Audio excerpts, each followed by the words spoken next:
Kia ora tātou, everybody. Bruce Arrell's my name. I'm the director for the Goodfellow Unit. It's my great pleasure to welcome Ben Sorensen, who's currently a dentist in Hamilton, but moving in the new year to Rotorua. So Ben, over to you, sir. Fantastic. Thank you very much, Bruce, for the opportunity. Kia ora, everyone. I'm Dr. Ben Sorensen, as Bruce said, new graduate dentist working in private practice in Hamilton. Like Bruce said, shifting to Rotorua in the new year, again, still in private practice and a bit of community care as well. And doing a bit of locum work over on the East Coast in Wairoa as well this year. Wonderful Wairoa, beautiful place. Unfortunately, not so beautiful teeth. Fantastic spot. It's my absolute pleasure to talk to you guys about oranga niho and dental health and primary care. So hopefully you guys can get something useful out of it. Right, so Bruce was telling me that unfortunately for medical students in particular, there's not a lot of training, education on dental health or even the basics of oral health care through medical school. I believe there is some signs of change, or at least as far as I know, down at Otago University. Whether that's happening with Auckland as well, I'd really hope so. Just because the fundamentals of dental healthcare are pretty basic. The absolute basics for helping people look after their oral health are really simple and easy, and we'll go over a few of those today.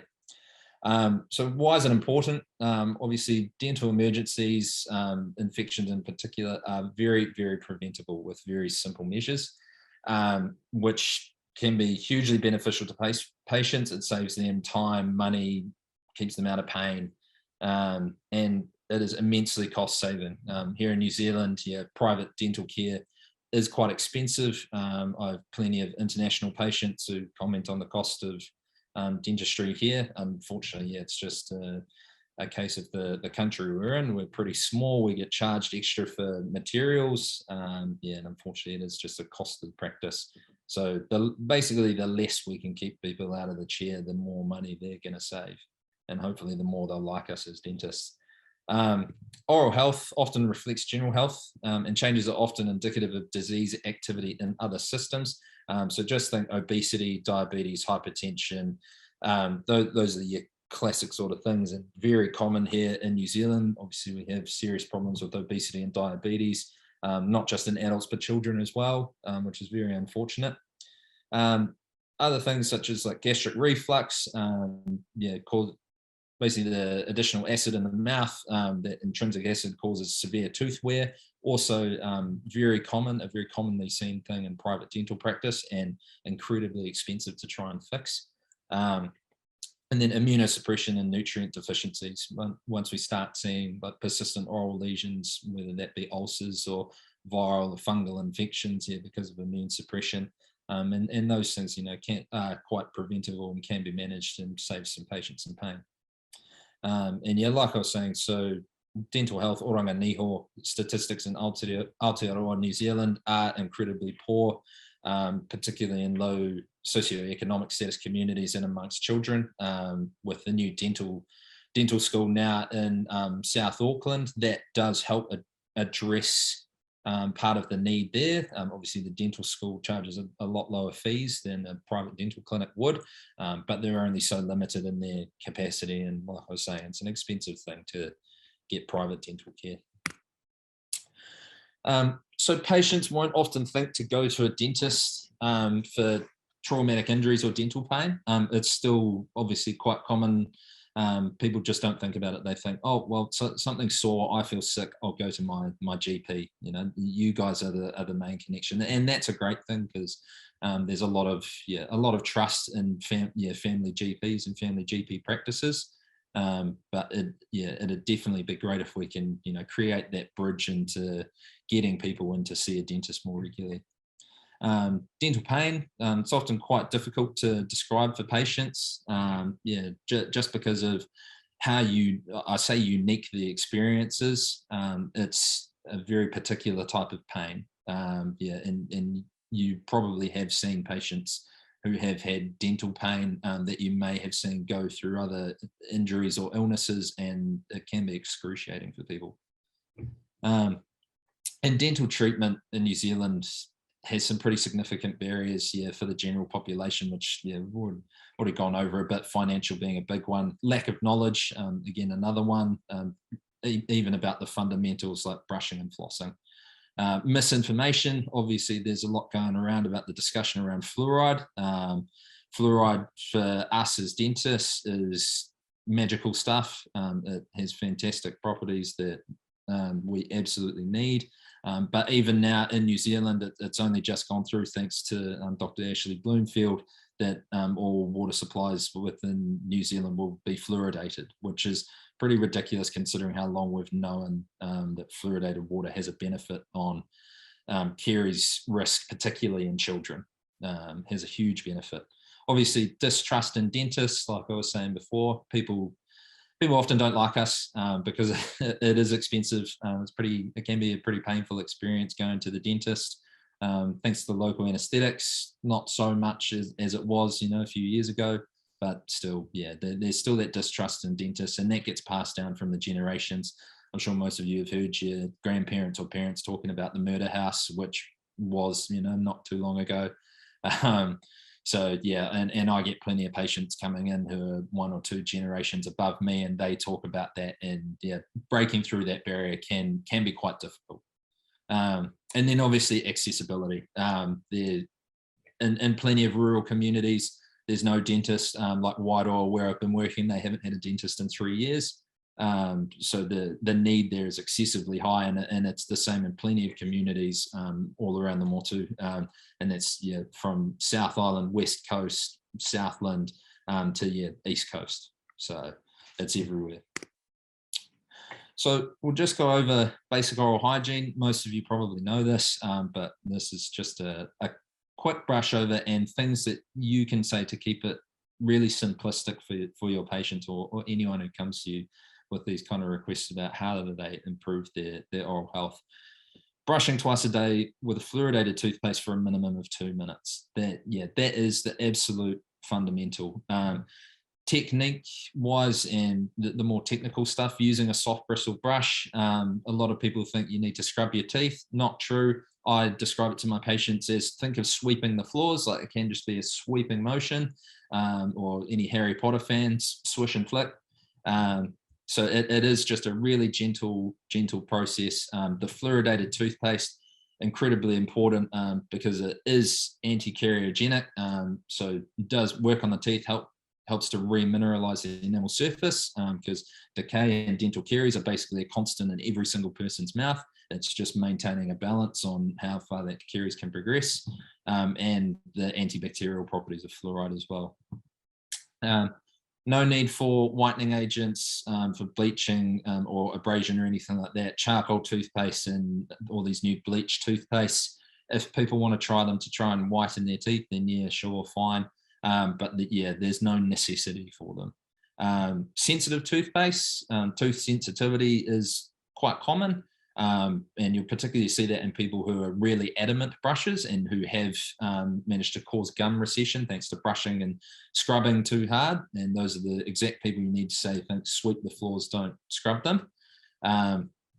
Sensitive toothpaste, the additional ingredients of those, particularly arginine and I believe zinc in a lot of them, helps, again, remineralize and restore the surface of the teeth, particularly the exposed root surface. So it really helps with sensitivity. Rinsing after brushing, very common habit, one we really need to stop. I only learned about this halfway through dental school, used to be an adamant rinser, but yeah, it just washes all of that fantastic fluoride away. So yeah, it's just brush your teeth, spit out the excess, carry on. Flossing, trying to get anyone to pick up a new routine is really hard, like trying to get your kids to make their bed in the morning. Oh, I still don't do that. Things like that, but flossing is a very difficult one to get people to do because it's really hard to get them to see the benefit. But I just try and be realistic with my patients personally, and I'd recommend the same for you. Once a day at night is best. 2 to 3 times per week is fine, very achievable for most people. It shouldn't take more than it does for people to brush their teeth. So 2 minutes of each, 4 minutes of your time in the evening to brush your teeth and to floss. in the grand scheme of things, it really isn't that long. And obviously everyone's got time pressure in their life, but I can tell you what, paying, you know, $1,500-$1,600 for a crown because you didn't floss, which happens all the time, I think plenty of people will trade that for 4 minutes a night flossing. Kids, brushing your kids' teeth for them, if you notice they can't quite do it right. So that's just checking if there is plaque building up on the teeth, if you see a bit of redness of the gums as well. You guys, those of you who are GPs may have heard of the Lift the Lip program, or initiative, sorry, which is about just lifting up the lip, checking infant and children's teeth for that plaque, that gingivitis as well. And if you do see that, then encouraging parents to do the brushing for them, go over brushing technique with them, small circles, same as you would for anyone else, brush all surfaces of the teeth, front, back, and on top. And that's about it. But that's a massive thing is, sometimes parents do give a bit too much independence to the children. Things get missed, and then, they end up with tooth infections, which is, can be a bit sad. And same, particularly with their permanent dentition ones that starts coming through. Keeping an eye on your kids' oral hygiene is really important because teeth are most vulnerable when they first erupt into the mouth, and seeing what we call post-eruptive breakdown when that enamel hasn't fully matured, normally because the surface then becomes exposed to fluoride with brushing, firms up, but fluoridated hydroxyapatite is a lot more resistant to that acidic attack of the bacteria in the mouth. So really important that brushing is really, really good when those teeth are first coming through. Mouthwash, just quickly, it's not a necessity. Same thing. People will often do it immediately after brushing.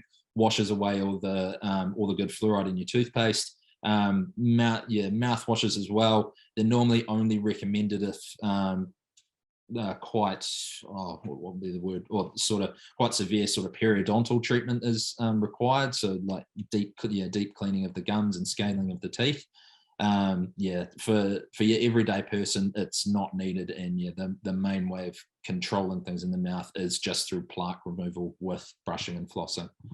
Non-fluoridated toothpaste like Red Seal or any like baking soda toothpaste. Obviously the whole natural holistic health thing has become quite large recently in society, so a lot of people are leaning towards baking soda thanks to misinformation about fluoride.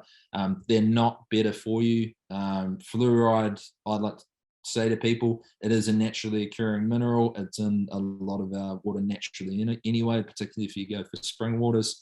And has fantastic effects. A lot of people might come back and say, well, fluoride's toxic, so is vitamin A. So, anything in too high a quantity can be toxic, and fluoride in toothpaste and in water and whatnot is very low quantity. I will just say the point I've got there about children's teeth, they are vulnerable to fluorosis if exposed to too much fluoride too early on. Nowadays, the recommendation is to still use an adult toothpaste when brushing a child's teeth, but it is a very fine film or bit like a very fine smear on the toothbrush of only about a centimetre's width. That's all you need for a child's teeth, because they are very, very small. So there's not a lot that you need there, and that's normally fine. Again, the concentration isn't super high in toothpaste, so long as they're not getting hold of the tube and eating it, which I know kids love to do, they should be fine. Interdental brushes, so using those between the gaps of your teeth if they do start to become quite large, particularly if you're noticing food impaction there, is a really good option. And especially if you do have quite heavily restored teeth or crowns, bridges, things like that, bridges in particular, I highly recommend the use of interdental brushes, and you can get them at the supermarket now, I believe, but most dentists stock them as well. Water flossers becoming a lot more popular. They're sort of the on-trend oral healthcare thing. Floss, as I put there, it's still the GOAT. Dental floss, really is fantastic. It's really simple to use, and mechanical removal of plaque is the big thing in oral hygiene. So yeah, I would say water flosses are fine, but using good old regular floss really does make a difference. Right, so let's get on to dental pain, because that's normally what people are going to be coming to you for.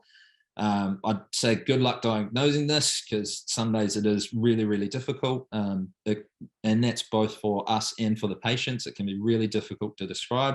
Again, I say it's a unique experience. I'd get some big burly guys who've broken, both arms and both legs before and all sorts. And they come in with a sore tooth and they're in near tears.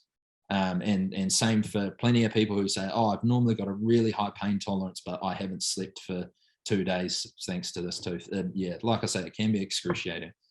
So do be prepared for patients to be sometimes a bit irritable and a bit unreasonable as well. But yeah, if you've ever had a good toothache before, you'll probably understand. As a GP, you often will be the first port of call, because people basically get sore, they get an ache, or even if it's not a tooth, anything sort of going wrong with the mouth, they think, well, I'm sick. And particularly if they start getting more systemic symptoms and things like headache and nausea and whatnot, they will think, oh, I need to go and see the doctor.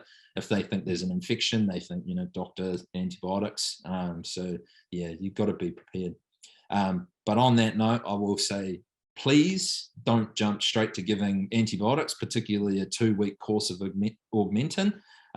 It's really easy to do, and basically all the evidence has only been semi-recent on why not to do that.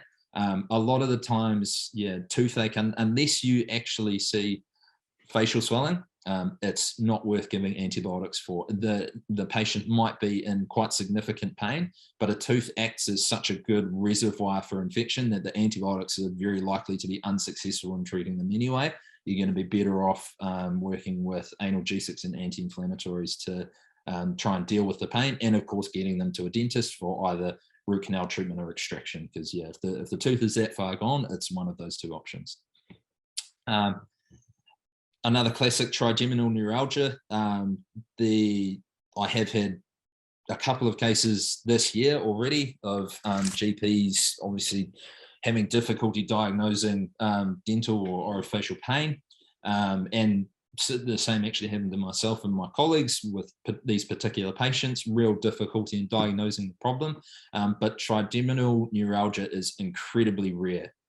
So I would almost say leave it out of the list of differential diagnoses, because a lot of patients can often latch onto that, and if they start looking down that route, they see it is a chronic pain condition that is very difficult to treat, and that makes their hopes basically plummet. So yeah, it's one of those things. Again, it is really rare. Try not to jump to it. If you are sort of confused about what on earth is going on with the teeth, send to a dentist. Hopefully they can have some idea, and you'll work your way from there. Back to antibiotics. They are useful adjuncts to dental treatment, might be required prior to dental treatment or post-operatively, but yeah, oftentimes they're not a solution to the problem. And yeah, for dental and oral pain, there can be a lot of causes, and yeah, referred pain, feeling like tooth pain, like sinus pain is a classic, is really, really common. So here's some causes of dental pain. So the common ones, dental caries, obviously, yeah, decay, which causes inflammation of the pulp or infects the pulp tissue, the pulp being the nerve within the tooth, and then can obviously infect the bone and fascial spaces as well. Fractures and trauma, also, yeah, really common. Thanks to ACC, that all gets dealt with. But yeah, again, really common to get injuries like that. Inflammation, again, that could be something like sinus pain. It could be pericoronitis to do with third molars, with your wisdom teeth. Yeah, or inflammation of the gums to do with periodontal disease. Yeah, be that gingivitis or periodontitis. Pathologic lesions, a bit less common, but that could be a dental abscess or a residual cyst. yeah, to do with a previously root canal treated tooth. Tooth sensitivity, again, very, very common. Yeah, actually seen more in people with good oral hygiene who scrub their teeth too hard. But yeah, really, really common. Less common things, orthodontic forces. Yeah, most people will be aware that this is going to happen if, particularly obviously in children, when they're having braces in adolescence, but it can be quite a painful experience. Same with teething. So yeah, babies or yeah, adolescents as well, and then eruption of the wisdom teeth as well can be quite painful for some people. Grinding or clenching, or traumatic occlusion, and sometimes temporomandibular disorder as well. These habits can cause a significant amount of dental pain, and unfortunately are quite difficult to treat. And then neurological disorders, think trigeminal neuralgia, but again, pretty uncommon. So dental caries, tooth decay, rotten teeth, those are the normal words you'll hear for it. This is destruction of the dental hard tissues by acidic metabolic byproducts of oral cariogenic bacterial species. That's it in a nutshell. So bacteria feed on carbohydrates. Obviously nowadays our diet's full of them, a lot of processed foods. People eat a lot of breads and cereals, wheats, grains, all of that sort of thing. So the bacteria feed on those, form a resistant biofilm, and work their way into the teeth and can cause infection. That biofilm is what we're removing every time we're brushing our teeth. I say resistant because it is incredibly resistant to antibiotics, hence why we don't sort of jump to prescribing them unless we see, basically unless you see cellulitis. Toothache often is attributed to dental caries, to decay. It's probably the most common cause, just because it's progressed so far and started to cause some pain. Whether that's a reversible or irreversible thing, as we term it, that always remains to be seen and requires a good examination. So for diagnosis, not just of dental caries, but of sort of dental pain, if you do think it is tooth related, using the Socrates method, which you may have all heard of before. Really useful, and really useful if that can be included if you do provide a referral to either private or community dentist. So I'll go through it quickly. Site, is it a single tooth? Is it in a quadrant? So if you don't know, the mouth is divided into quadrants, quadrant 1 being the upper right-hand side of the patient, and then going around what would be clockwise if you're looking at the patient. So quadrant 2, upper left, 3 and 4. So is it a single tooth in a quadrant, multiple teeth that are hurting? Is it an arch? Is it the upper teeth? Is it the lower teeth? Or is it one side of the mouth? It feels all over here. Character, is it aching? Is it throbbing? Is it sharp or is it dull? If it's throbbing and it's been doing that spontaneously, the tooth is very much in trouble. If it's an ache, it's a little bit more difficult to look to work towards, but if it is just sort of a dull ache every now and again, normally we can deal with it a bit better. Radiating of pain. Good to be aware of what sort of particular areas they feel radiating towards. Sinus pain and earache, really, really common, particularly with, again, third molars, or basically any lower tooth, especially a posterior tooth. Really common to have earaches as well. Radiating along the jaw, again, along the lower jaw, upper jaw, sort of towards the midline as well. And then, pain in the neck, or especially leading sort of towards the infraorbital region, something to be very aware of. Obviously, if they are starting to get pain in the neck, you're thinking, okay, maybe cellulitis, definitely a sort of local or regional lymphadenopathy. And the infraorbital region as well, again, a lot more cause for concern just because of the potential spread of infection. Associated symptoms, really good to look out for this. So trismus, so difficulty, pain in the jaw joint, difficulty opening and closing. Pain on biting, really common one to look for. Difficulty breathing or swallowing, that should set off alarm bells. Again, if we're talking a lower tooth and in the submandibular region, if they are having difficulty breathing or swallowing, then you definitely think cellulitis, and things become a lot more serious. Time hasn't been going on constantly for days. Does it come on every now and again? Has this happened before? And exacerbating factors, so temperature, hot or cold drink, does that set it off? When they have something sweet, does their tooth start hurting? Right, so yeah, again, just going over a few of those points. Tooth has been aching or throbbing spontaneously for an extended period, likely needs root canal treatment and extraction because the pulp has become infected. Sensitivity, a few causes there, again, leaking fillings, decay, periodontal disease. In any case, the best advice, go see a dentist. Yeah, I'll probably say that a few more times today. Yeah, because basically just because we have the tools to treat them, and yeah, trying to, obviously the biggest thing will be working out whatever barriers there are to getting someone to a dentist. But yeah, it's really got to be done. Severe decay is highly preventable and yeah, easily managed with good dental treatment.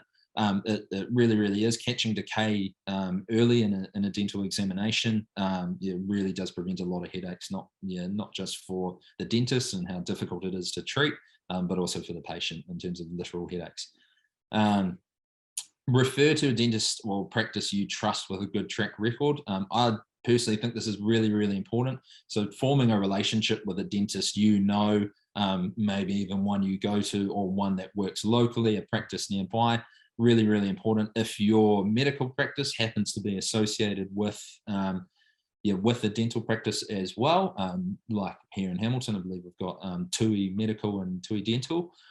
Being able to refer over to those practices or particular practitioners that you know as well. Not so much about the favoritism, but more about just sending to someone you feel comfortable sending your patients to for good quality care.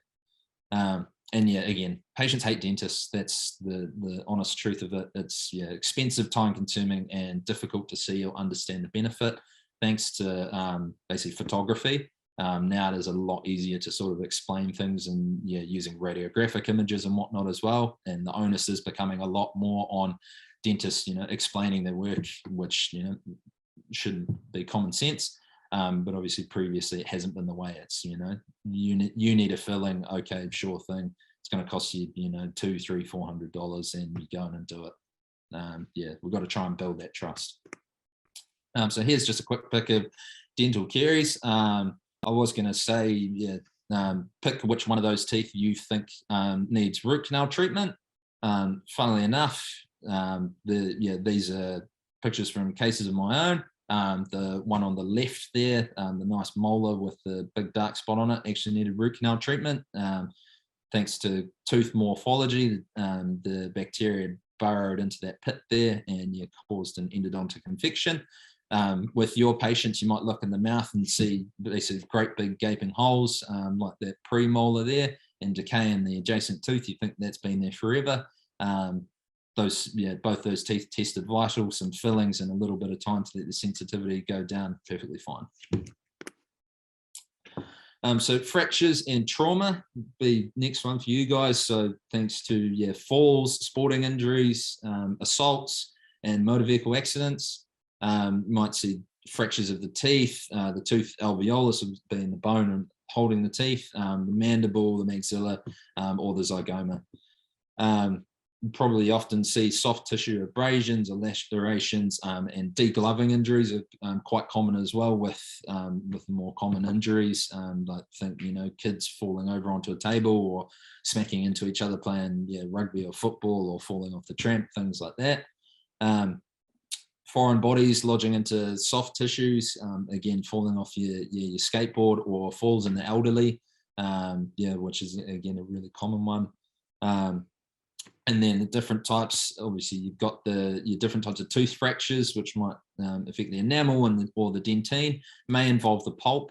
If it does, obviously it becomes a lot more serious. Root fractures, which are particularly serious, often have very poor prognosis as well. And again, the alveolar bone.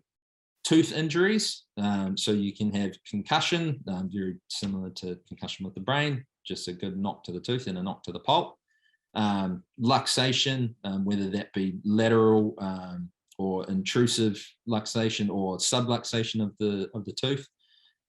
Intrusion, which unfortunately, again, has very poor prognosis, or avulsion, obviously being full removal of the tooth from where it should be. For kids versus adults, it is actually quite similar treatment. One of the big points for kids, though, being that if it is, say you have a child come in who's knocked a tooth loose, and it is a deciduous tooth, a baby tooth, you never ever replant it. Basically because they do have a permanent tooth, which is obviously forming, no matter how old they are. And you don't want to disrupt the forming follicle of that tooth, because that can just cause all sorts of dramas with the mineralization of the surface, or even the actual full formation of the tooth. So yeah, if you notice a baby tooth that's been knocked loose or knocked out completely, never try and replant it. And if you are going to leave it in place and try and reposition it, being very, very careful is paramount. So Bruce and I were saying, we've got to think, what's going to turn up to you guys on a Friday afternoon or a Monday morning, or, last thing of the day, because that's when they always call up. So a patient calls up, I've knocked my tooth out, again, playing rugby, fell off my bike. So next question, how did it happen? Always good to know. Which leads to the next one, can you locate the tooth? Knowing how it happened. So if it is a young child who's collided with their sibling, or they've fallen, and then obviously the tooth's disappeared, you do want to try and know where that tooth is, because you either need to check if it's lodged in their younger brother's forehead, or lodged in their own lip, or whether they've inhaled it, whichever. If they can find the tooth, then fantastic, especially if it's intact, because we will definitely try and replant it, and you guys can definitely do this, and please do. So the next steps being rinse the tooth in the socket with saline and replant it, obviously once the patient's turned up for you, making sure it is nice and clean. And obviously you do want to try and see the patient as soon after the injury has happened as possible. Replanting a tooth following a significant period of time, like say a day, I would say good luck. Probably nigh on impossible. And you're probably better off saying, no, that tooth is unfortunately doomed. But if you can see a patient really quickly, then replanting it is the way to go. If you're personally, unable to replant the tooth, placing the tooth in milk, which is probably the most readily available suitable solution, or inside the cheek, just popping it in the vestibule there, soaked in the saliva, is a great way to go. And you get them to an emergency dentist, whether that's at the hospital, seeing a Max Vac house officer, or again seeing a private dentist, whichever, because again we do want to try and replant the tooth as much as we can. So a few points. So dry time for survival of the pulp and nerve tissue in the tooth is max about 30 minutes, but the main thing we're concerned about is survival of the periodontal ligament, which the cells line the exterior surface of the root of the tooth, and the socket as well. And the survival time for that is basically less than 60 minutes. The closer to 30 minutes we are, the better. But basically the drier the tooth is and the longer it's outside the mouth, the quicker those cells die off. And as soon as they do, then we don't see proper replantation and attachment of the tooth. If you do manage to get it back in, we're more likely going to see ankylosis, which presents all sorts of other problems. So again, recovery after reinsertion depends on the dry time and the status of the apex of the root. So whether the apex of the root is basically open or closed, which is seen obviously a lot more easily radiographically. I'm unsure if you guys would be able to take periapical radiographs, but if you are able to, fantastic, but normally easier just to let a dentist or one of the dental house officers do that. So if it is within 60 minutes and the apex is open, you can basically get full recovery. The pulp can revascularize itself. The periodontal ligament, same thing, can help with replantation of the tooth, and yeah, you can see a full recovery. The apex will be open the younger the patient is, so we're talking like children and adolescents, just because root formation is basically the last thing to happen after a tooth erupts. So yeah, that normally only with like young children and teenagers. If the apex is closed, obviously with an adult, it's a lot shorter time span. And if it is closed, the tooth is going to need root canal treatment, preferably within 1 week to 10 days after the injury and after replantation. A bit of healing is allowed to happen, just because we do want to prevent any infection from happening in the future and remove the necrotic pulp tissue as well.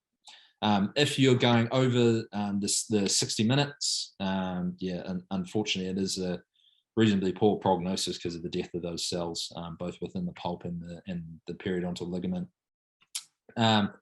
If you are able to replant the tooth and you have some materials for tooth splinting, so fishing line or basically nylon cord is great, or orthodontic wire, or some kind of flexible, normally stainless steel wire is fantastic, like you can see in the picture there. You will need some phosphoric acid etch and some composite. So don't know if you guys would have ever seen or touched that before. But again, if you can find some, pretty simple process, put the etch on the tooth for 30 seconds, wash it off with water, place the wire or the nylon cord onto the teeth and glue it on just like so. It's pretty simplistic stuff. You want that splint to be in place normally for about 4 weeks is the usual recommendation, particularly for teeth that have been cleanly knocked out. Same for if the teeth have been luxated laterally, so shifted laterally, or for intrusion where you are able to sort of shift the tooth as well. And then particularly with teeth that have been avulsed, you do want to look at providing systemic antibiotics. So doxycycline for adults, so we've got the dosage there, so 200 milligrams on the first day and then 100 milligrams daily for the rest of the week, so a 1-week course, and penicillin for children at 6.25 to 12.5 milligrams per kilogram every 6 hours for 1 week. Obviously, because tooth has come out of the mouth, probably has been in the dirt, in someone else's blood, whichever. So we don't want infections flaring up as well. If the tooth is fractured rather than come all the way out, again, try and find the fragment. Same process, store it in milk, saliva, saline, if you have to. Get to a dentist. Tooth fragments are the best thing for actually restoring fractured teeth, because they can be bonded on using composite and resin adhesives that we use for fillings anyway, and normally obviously blends in quite well aesthetically. So yeah, really great if tooth fragments can be found.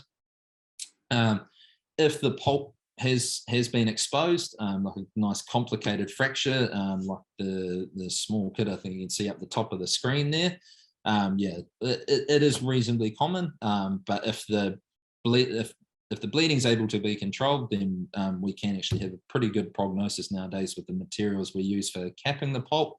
And obviously once that's either restored with composite or the tooth fragment is replanted. So it's not all doom and gloom. Unfortunately, if you do notice that the root has fractured, like particularly if the coronal part of the tooth does come out and you know there's obviously a fractured root there and the root tip is still in there, the prognosis is really, really poor. You can still look to replant the tooth, but you probably get basically bony replacement of the tooth there in the fracture area, which is really unfortunate. Normally we do try and do root canal treatment, but oftentimes it will mean extraction of the tooth and hopefully placement of an implant with some good old ACC funding.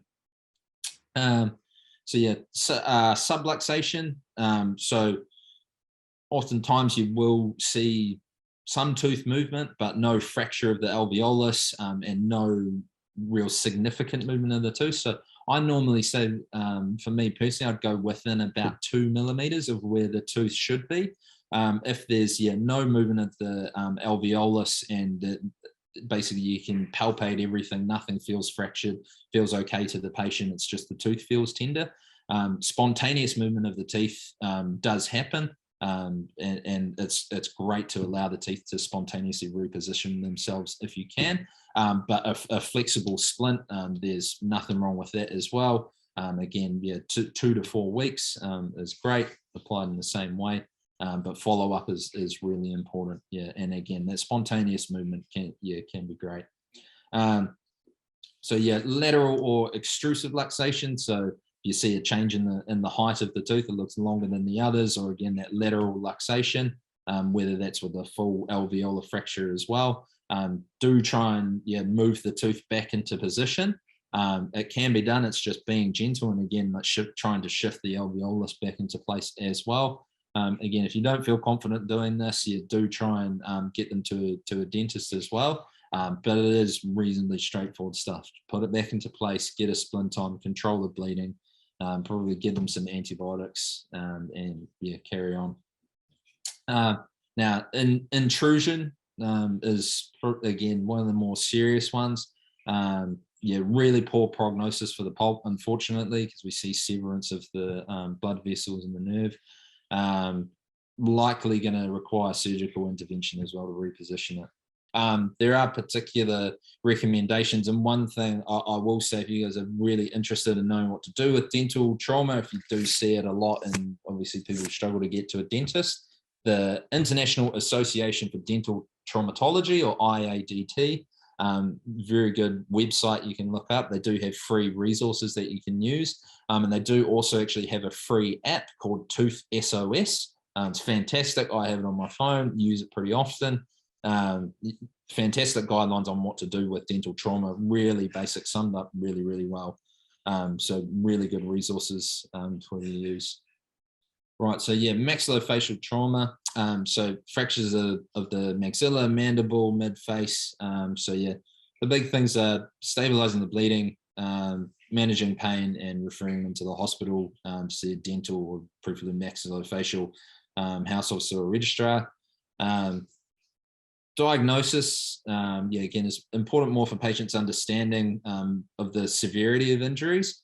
So if we actually look at the CT down the bottom there, a patient might think, oh, okay, my bite feels a little off, my jaw feels a little bit funny, a little bit sore, a little bit achy, and then turns out after you take a CT, right, they've got the full body fracture of the mandible.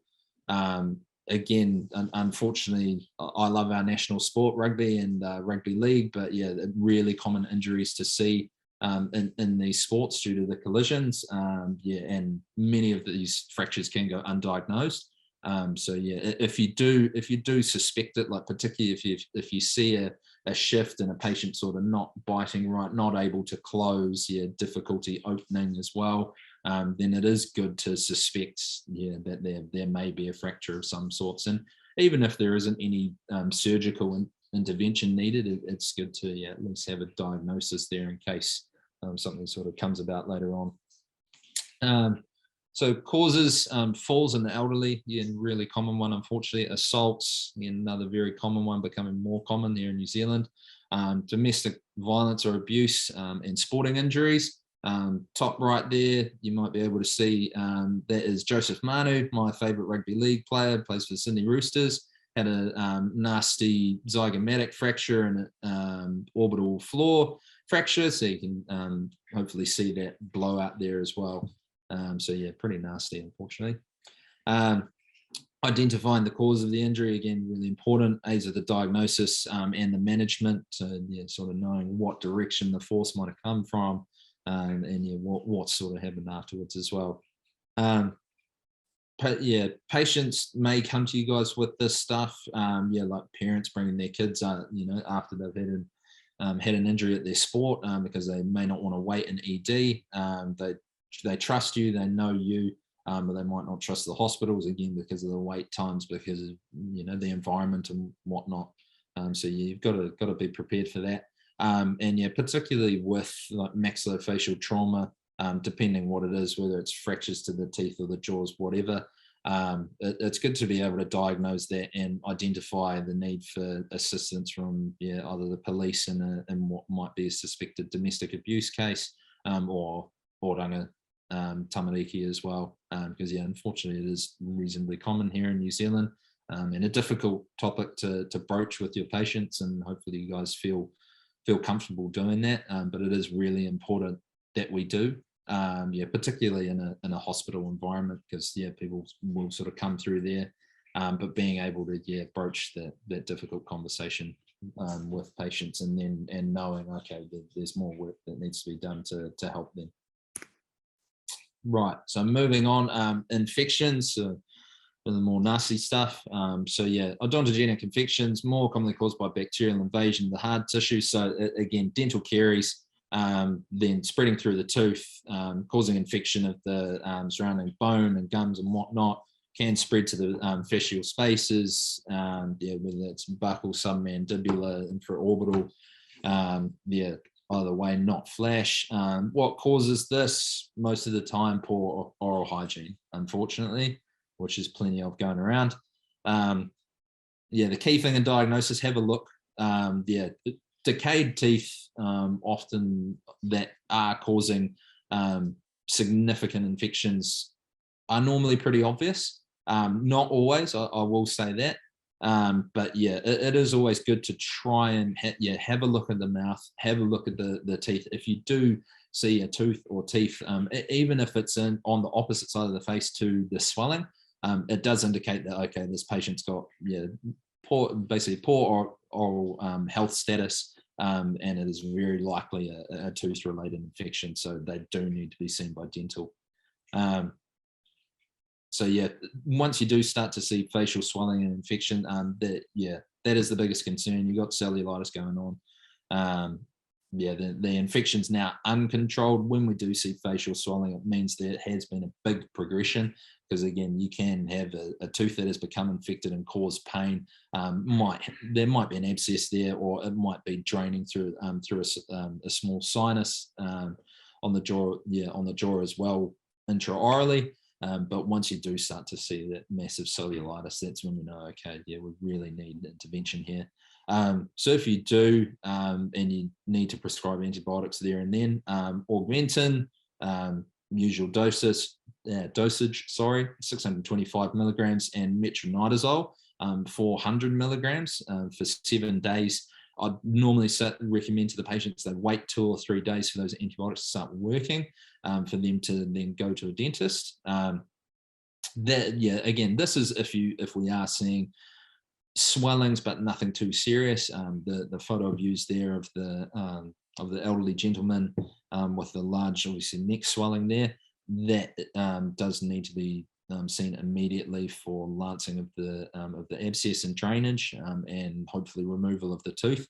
But an infected tooth that hasn't got too serious yet can be really difficult to remove, just because the local anesthetics stop working in that acidic environment of the local infection. So sometimes we really cannot remove the tooth, so a course of antibiotic treatment is needed. So whether it's 3 days or up to a week, before they're seen to have the tooth removed. But then the most important thing is basically dealing with that tooth, whether that's root canal treatment or removal of the tooth. So that last point, if the swelling is submandibular, causing trismus, difficulty breathing or swallowing, get them straight to hospital. They need to be on IV antibiotics, have that abscess drained, and hopefully have the tooth removed as well. Only way to resolve a tooth infection is to treat the tooth. Giving them antibiotics, it might settle it down for a while. I basically say to patients, it will flare up again. Some people, they have one bad round and then it's fine for a couple of years, and then it comes back and it's a bit sore or gets infected again and it's worse this time. I basically say to patients, look, it's doomed. It needs to be treated, whether that's getting pulled out or root canal treatment. Because again, we extract it because the tooth acts as a reservoir of infection. We do root canal treatment, or RCT, excuse the acronym there. We remove the infected pulp tissue and allows drainage of the local abscess as well. And it does mean we get to keep the tooth, which is actually really, really important. Just because, yeah, basically removing a tooth presents plenty, a lot more other issues. If possible, send a direct referral to emergency or community dentist or a private dentist, some hospitals nowadays are managing less and less acute cases, just because obviously there is a lot of dental practices around that can provide private care, but particularly here in Hamilton as well. There's no basically relief of pain clinic up in Auckland, let's say Middlemore, or down in Hutt Valley or Wellington at Capital and Coast. They do still have relief of pain clinics, which patients can attend and have teeth extracted for really low cost. But unfortunately, it's that access problem coming up again. So it's just getting people to a dentist as soon as you can, really. Again, patients need to be made to understand that the infection won't go away without dental treatment, and it can have serious threat to their health. It can be lethal, just like any infection, if poorly managed or left alone and reasonably quickly. So a couple of articles there, and these are New Zealand cases, particularly this bottom one here of Bryce Rangitawa, who unfortunately passed away after suffering a heart attack after having a dental infection, and so obviously didn't do well for his health, and was managed appropriately, which was found by the Health and Disability Commission, but just really unfortunate that possibly that wait time and whatnot may have led to worsening of his condition and unfortunately his eventual death. So other infections, to go away from dental caries for a bit, herpes simplex, nice common one. So getting those painful mouth ulcers. So I hope you guys can see the images here. So a top image there. So getting those nice, pretty little yellowish white ulcers. The big thing being, oftentimes we don't need to find a cure. It is just management of the pain. So whether it's giving them Bonjela or anti-inflammatories if they need it, but most of the time it's just leave it alone. Rinsing the mouth with salt water, as simple as it may sound, can really help. And then going to antiviral therapy if you do find it as a persistent thing, or people do have regular recurrences, particularly if they're suffering from some kind of immune suppression. Oral candidiasis. So if you are seeing those nice white plaques there, either on the roof of the mouth or on the tongue, that nice hairy white tongue, going straight to antifungals. Unfortunately for our patients, it is long courses of treatment to treat candidiasis. Normally we go for amphotericin B lozenges, 10 milligrams for 4 weeks, normally 4 lozenges a day. So again, it's a long course, a lot of it. Apparently the lozenges are delicious, so that does help with adherence. Or you can go for the nice station oral liquid, which I believe is just 1 milliliter, 4 times a day, to try and control that candida. The big thing with candidiasis is obviously identifying those associated factors. You guys probably heard this before, but it is a really common sign of immune suppression. So fair enough, there is anything going on basically with the other health symptoms of the patient. And then it's also really common in patients with dry mouth, which does happen a lot with polypharmacy. So elderly patients, again, fortunately, they go through the wars, nutrient deficiencies, and then it's also common with poor denture hygiene or oral hygiene. Denture-induced candidosis is a reasonably common one in elderly patients, particularly if they, again, do have polypharmacy and suffering from xerostomia because of that going on. So teaching them good denture hygiene is really good as well. Very quickly, good denture hygiene is much like tooth hygiene. Washing the denture every night, giving it a good scrub with a toothbrush, soaking it once a week in sterilizing tablets, which you can buy from the supermarket, super cheap. Nowadays, the acrylics we use, you don't actually have to take the denture out at night, so you can tell your patients that one, but they can still take it out, leave it in a glass of water. But in all honesty, it's actually better for them to leave it in the mouth, because you can obviously get, if that glass of water never gets changed, you can get a really nasty, sort of bacterial farm going on next to the bed. Hand, foot, and mouth, or chicken pox in children. So hand, foot, and mouth, you can see a chubby wee baby there with those nice little lesions on the cheeks and around the lips. Obviously with really young children, so sort of nursery, kindergarten age, check their digits. If you do see something like this, again, it is just management of the pain and discomfort. It will normally sort itself out. Unfortunately, very, very common, because kids are dirty and disgusting. But they will be fine. But it is something you will see pop up. Mumps and parotitis, thankfully not super common anymore.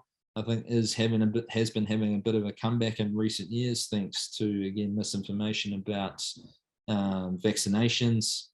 But hopefully not something you'll see too often. And bacterial sialadenitis, again, a lot less common. Bacterial infection of those salivary glands. But just management with antibiotic therapy, for that. Right, so other causes of dental pain. So periodontal disease, here we are. So gum disease. Gum disease for a lot of people will mean a plethora of different things. So I try and stick away from it. We have gingivitis and we have periodontitis. So gingivitis, just affecting the soft tissues of the gums. Periodontitis is when we start to see bone loss around the teeth due to that inflammatory response of the patient. It can be painful. For plenty of patients, it is actually quite painful, but it can also be completely painless, and then all of a sudden the patient's teeth start falling out and becoming mobile because of that periodontal disease they do have going on. But it does cause sensitivity of the teeth and gums. You will get that bleeding. You'll see heavy calculus or tartar buildup, like you can see in this image here. If you do see that, then again, another one where you say, right, you need to go and see a dentist and or hygienist, preferably both, for a full dental examination. So if you're seeing these, you're seeing neglect and oral health neglect.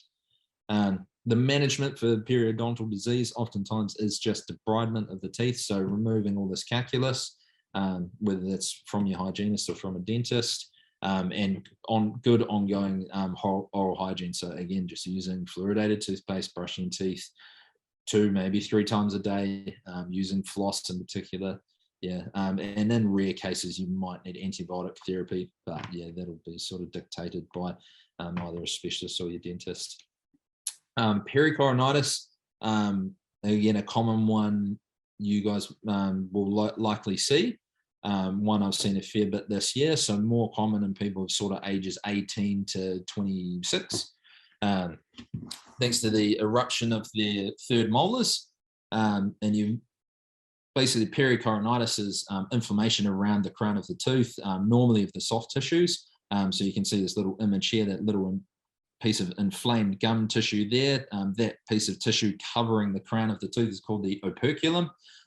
You often get food impaction, which leads to infection and inflammation around that site. Management is just irrigation, so saline, just jam a nice strong flow of saline in there, flush anything out, clean out any plaque and food if you can see, and if you have an instrument. Analgesics and anti-inflammatories. So ibuprofen become their best friend. Again, trying to get them to adhere to taking it every 4 to 6 hours. Operculectomy. So again, this will normally be done by a dentist, but so removal of that piece of soft tissue. It's not overly common that works, just because recurrence is very, very common. And extraction of the tooth. Third molars in most people aren't actually functional teeth. If they are partially erupted, like this tooth here as well, and that recurrence of the operculum and pericoronitis does become a problem, the easiest solution really is just to remove the tooth, as sort of brusque as that sounds. Right. So again, those other causes, orthodontic pain, again, can be quite painful, especially in those first couple of weeks after adjustment of the brackets and wires. So manage with anti-inflammatories and pain relief. Teething, again, kids, normally a problem with kids. It's just something they've unfortunately got to go through. Same with those wisdom teeth, again, pain relief, and just try and relieve the symptoms. Sinus pain, so yeah, sinus congestion, very often patients here will present to a dentist with pain that feels like it's coming from their upper back teeth. Yeah, and that can often be related to sinus pain. So yeah, good question to ask is, hey, you know, have you had cold or flu symptoms recently, any congestion or whatnot, or is that a regular thing for you? Do you suffer from hay fever? Those sorts of questions. And yeah, management with medications like antihistamines, anti-inflammatories, analgesics, antibiotics if there's suspected bacterial infection. But yeah, most of the time, yeah, the more simple measures can really help manage that. So yeah, to sum it all up, prevention is the key. Brush your teeth twice a day. Yeah, really getting that across to patients and trying to address their oral health with them, bringing up the subject. So yeah, brush and floss and annual checkups with the dentist, trying to get them to find a dentist who they trust is really important.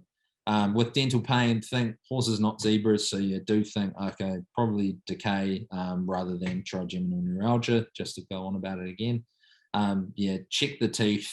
Yeah, again, if they are starting to feel pain, you may not be able to identify the particular tooth, but yeah, it's very likely you will see some kind of oral health neglect. Treat what you can, refer what you can't. Yeah, try and form a good relationship with a dentist. If you've got one in the building, fantastic. Most cases, yeah, so most cases, yeah, whether that's a dental traumatic injury, or even an infected tooth that obviously hasn't caused big cellulitis, won't cause serious harm, so you don't need to really worry about getting that tooth extracted in the next minute or they're going to die or anything like that. But yeah, dental infections can be fatal. So a nice quote from one of my lecturers down at Otago: never let the sun set on undrained pus. I don't know if that's a common one, but yeah, basically if there is a dental abscess going on, whether you lance it yourself or you get into a dentist to get that dealt with, yeah, will make things a lot easier. And your best option, definitely try and refer to a dentist if you do really suspect it as a oral health problem. But yeah, otherwise, kia ora for listening, and yeah, good luck. That was great. So thank you very much. I've just got a dental brush here. I don't know if people have actually seen them. This is a 0-1 or a 1 grade. My dentist, it's interesting, I went to see my dentist. I'd floss my teeth before I went in, wanting to look good. And with the camera, she was able to show me there's this bit of food there. And so I've been a dental brusher for the last year and a half. So that one, I'm an early adopter, I have to say. But I was going to say that Tooth SOS looks really good. Looks like it's worth downloading. Yeah. So Tooth SOS, that app is fantastic, guys. So yeah, if you do find yourself running into dental trauma reasonably often, or just want to have a look at it, and check out the guidelines and whatnot, really recommend that app. And again, the IADT guidelines, so the International Association for Dental Traumatology, their guidelines are fantastic. They're really well simplified. There are free resources there, so you can go and have a look at those. Thank you, Raj. So there's a comment just about, because I think earlier on you sort of implied don't use antibiotics for dental pain, but dental abscess. So the dental abscess is when you get the swelling, presumably. Yeah, so if no obvious swelling. Yeah, if you get if you're getting cellulitis, then absolutely, look towards antibiotic treatment, because obviously the infection has gone beyond just the tooth. If you're looking in the mouth and seeing more just like a gingival abscess or a draining sinus coming from a tooth that looks like it is infected, again, antibiotics not really needed, because especially if that sinus is draining, you've got drainage of the pus there, so that infection is actually being controlled by the body for now. So it's more about just treating the tooth. Yeah, and as you said, if they do get an abscess, then the tooth needs attention eventually. You're delaying the inevitable. Because I remember my dentist saying it's a bit like a 44-gallon drum in the ground. You know, if it's getting an abscess, there's a hole in it, basically, and you know, that ain't going to fix itself, sort of thing, which I thought was quite a nice analogy. So yeah, absolutely.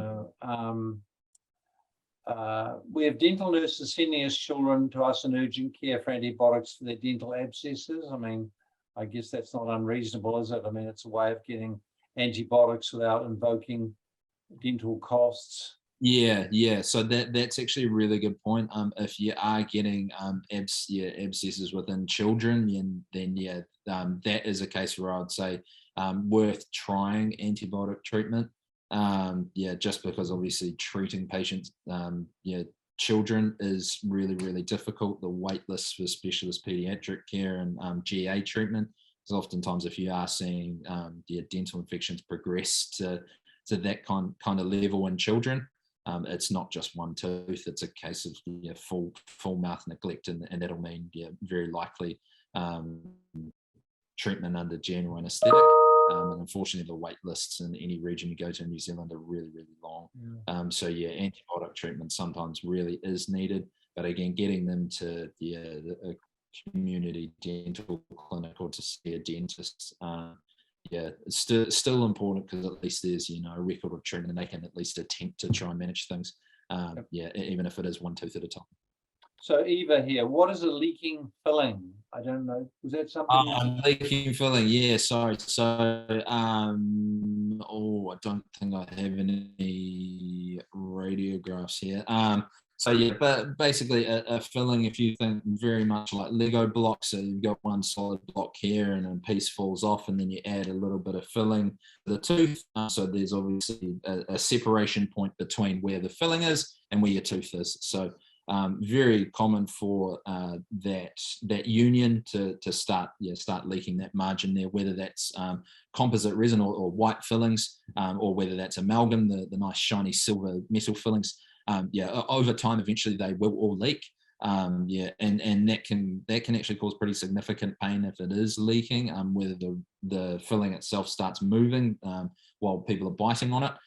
Or obviously the cold stimulus is getting in there, sweet as well. Just because oftentimes if you're having a filling like that, it'll allow that stimulus to reach the inner tissues of the tooth, being obviously the enamel on the outside, the dentine in the middle. The dentine is quite sensitive because the cells within the pulp are actually reach out within the dentine.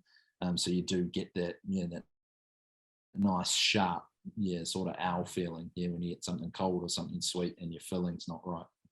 We're just losing you a bit there from time to time, Ben. So there's a comment from an anonymous attendee commenting they think dentists overdiagnose sinus disease. I think everybody overdiagnosed sinus disease. I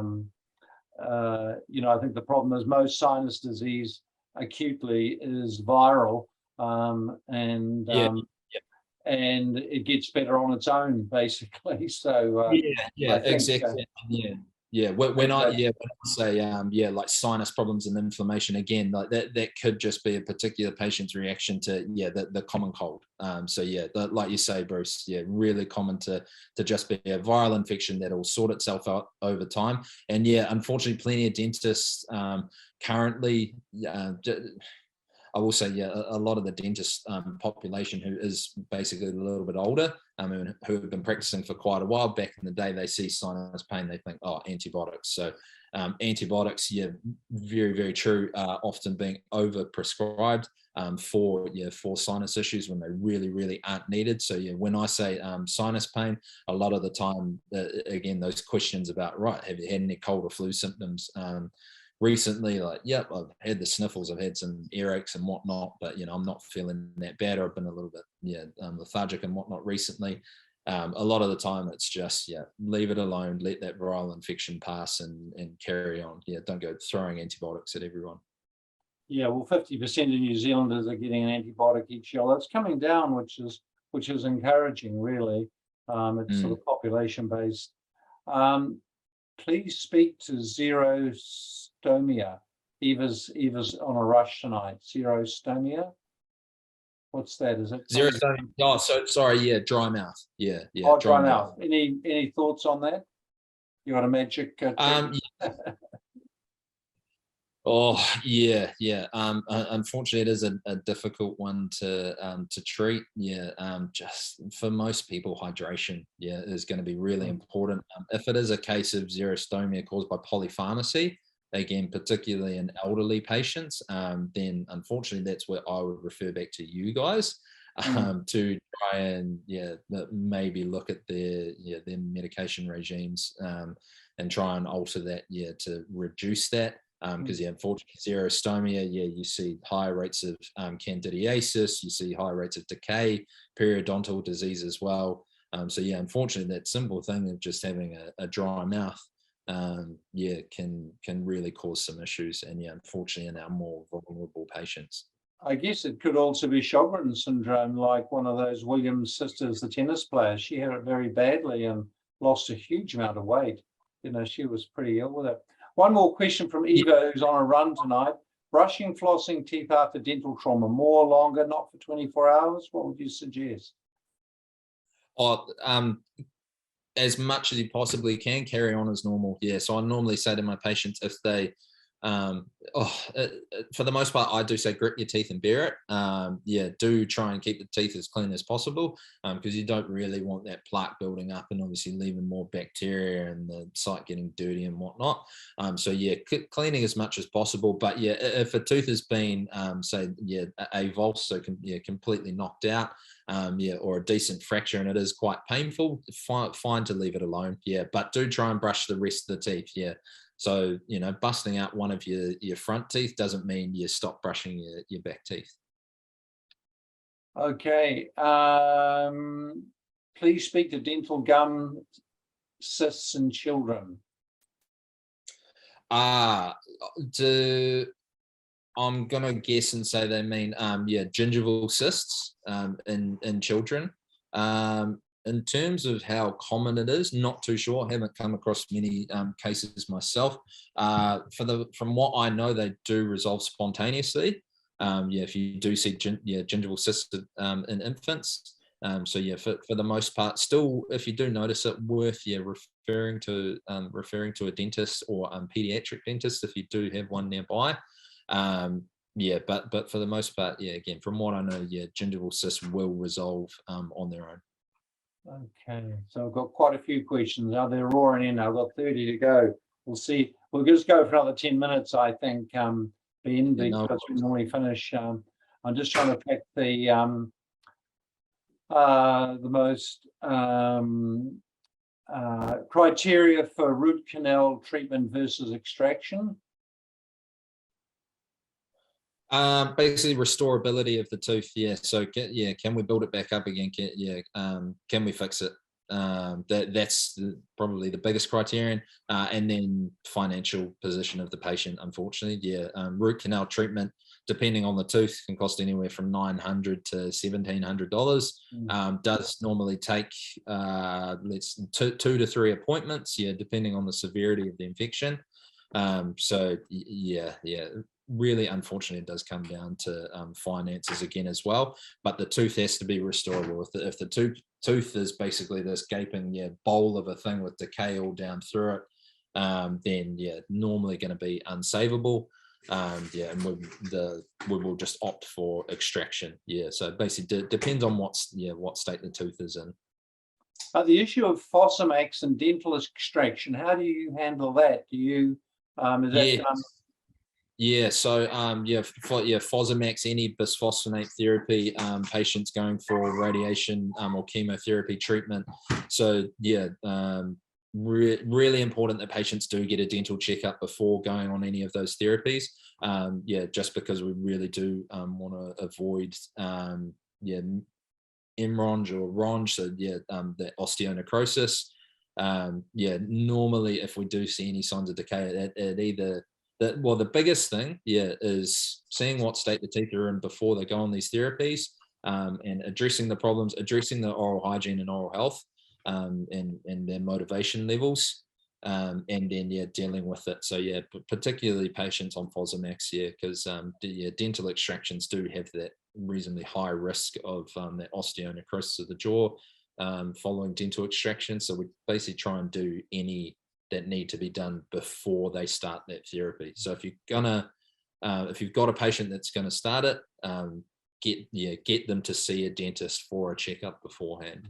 Yeah, really. Antibiotic of choice in children if allergic to penicillin, the erythromycin's an option, or?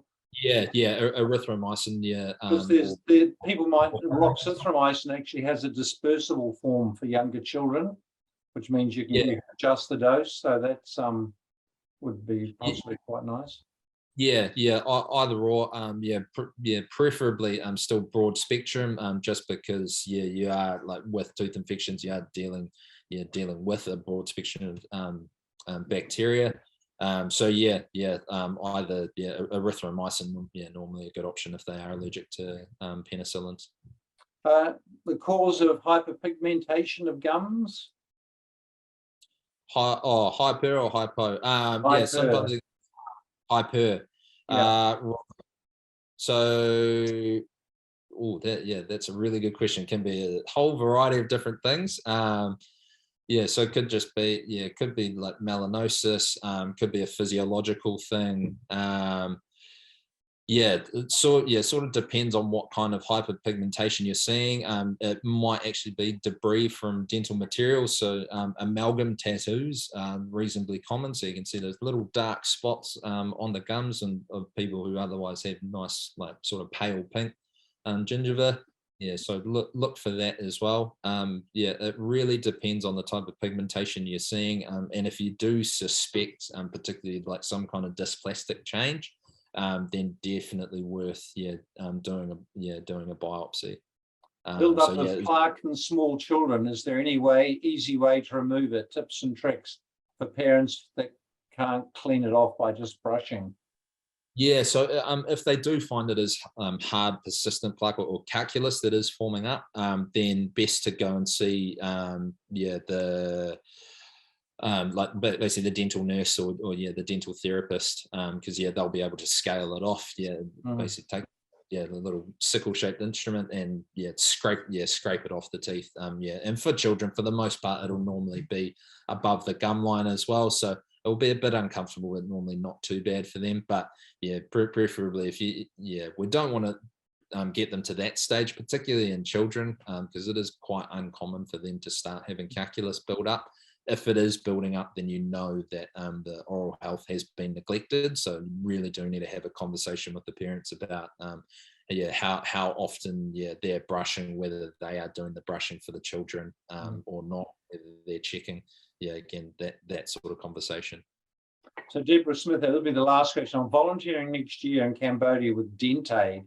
Any basic education you would recommend, websites, webinars?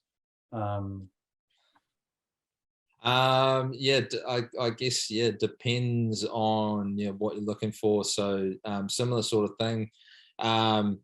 Honestly, YouTube is rife with dental education materials. There's plenty of good resources there. The main things, if you are over there with DentAid, then I'm going to assume there will be dentists and whatnot present. The basic things to know that the care most likely will be really basic. So we are talking extractions and diagnosis, maybe some fillings, things like that. It's just knowing how to identify decay, particularly if it has progressed to an infection of the teeth, periodontal disease as well. Because I know plenty of oral health therapists do go on these aid programs as well. Being able to identify and treat that periodontal disease. So seeing that calculus and that gingival inflammation as well. But depending on what you want to know, honestly, there's plenty of on YouTube. Oh, this has been brilliant. I think you've really literally touched a nerve here that we all feel pretty vulnerable and not well informed about this stuff. Actually, it's just been fabulous having you on. And thank you very much. I'm glad I badgered you over the last couple of years. It's been brilliant. No, that's right, Bruce. No, not a problem at all. It was my absolute pleasure. And I really do hope it's helped a few people. I think it's been fabulous. So thank you very much. I'm sure the troops, yeah, we've got Eva's just, thank you, Eva, for all your questions. She's a very, very keen GP over on the shore, so great. Okay, Ben, well, good luck with your move to Rotorua, and I look forward to crossing paths with you again sometime. And good night to everybody. Yeah, Okay. no, thank you very much, everyone. Cheers. Bye-bye.